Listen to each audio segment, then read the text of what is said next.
It's very important to water the plants. New transplants should be watered immediately. There are various methods that can be used to accomplish this for the initial watering and subsequent irrigation until the plant is established.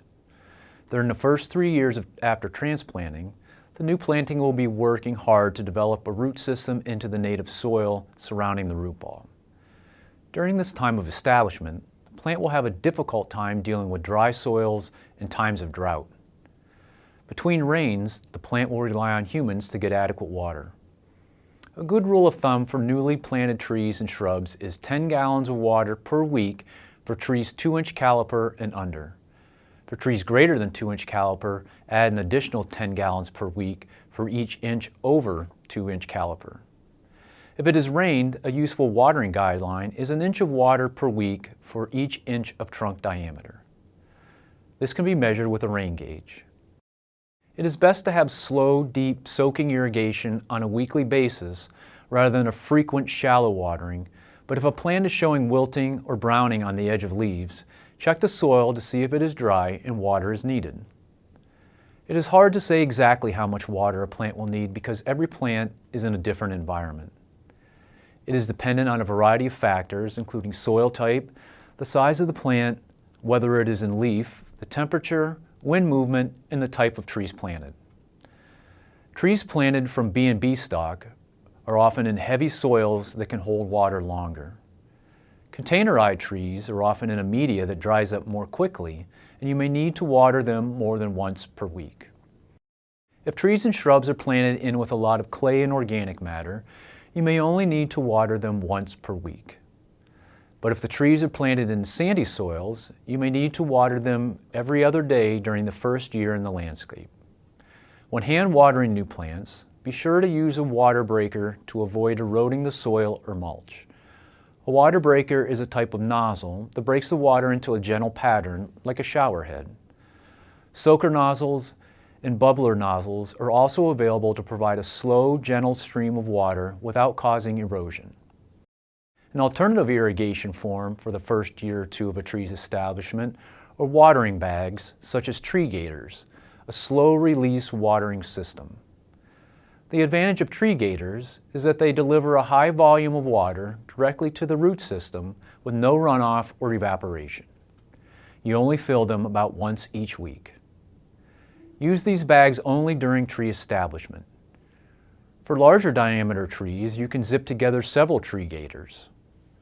When relying on your client to provide the irrigation, this is a simple and easy method for them to do it accurately.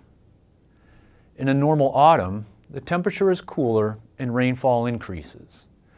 However, if the temperatures are warm, rainfall may not be adequate. Continue to monitor plants for their water needs until deciduous plants shed their leaves. Water evergreen plants until the ground freezes, unless there is adequate rainfall.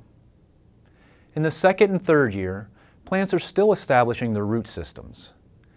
Begin to extend the area that is being watered beyond the area around the original root ball. This will support the new roots expanding beyond the backfill material. For the long-term success of the planting, you should have some type of irrigation plan. Irrigation options include drip irrigation, soaker hoses, and sprinkler systems. There are several styles of drip irrigation systems for the landscape. Here you see a long-lasting polyethylene drip line with drip emitters built into the tubing throughout its length. This type of drip irrigation can be installed and left in place for years. It is usually covered with mulch to hide the tubing and reduce the trip hazard. Another type of drip irrigation system uses solid hoses with drip emitters or mini sprinkler nozzles that you can place where needed. Because freezing water could burst the emitters, these typically need to be removed and stored indoors for the winter and put back out in the spring. Soaker hoses, as shown in this photo, are useful when you are planting several plants, such as a mixture of herbaceous perennials and woody shrubs in a landscape bed. All these irrigation tools place the water right where it's needed without the foliage intercepting it, as would happen with overhead irrigation. By placing the water right where you need it, you also conserve water. You can use pop-up irrigation systems to irrigate lawns, but you can also use them to irrigate landscape beds. The units are buried in the ground and the heads are flush with the soil level when not in use.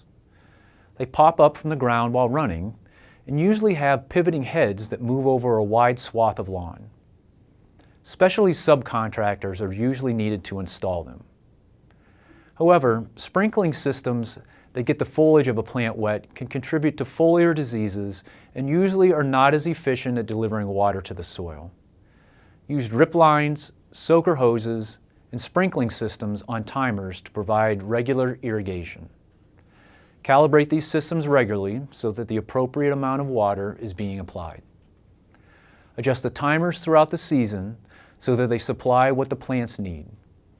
Also, make sure they have either manual or sensor controls to turn them off during rainfall events.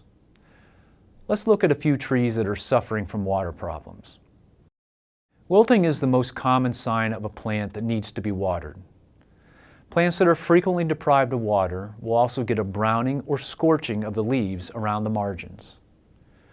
We often think of wilting as a sign that plants need to be watered, but plants can also wilt in reaction to too much water. When plant roots are in soil that is too wet, plants will suffer from a lack of oxygen. They may also become infected by root rots, such as Phytophthora, from a wet soil environment.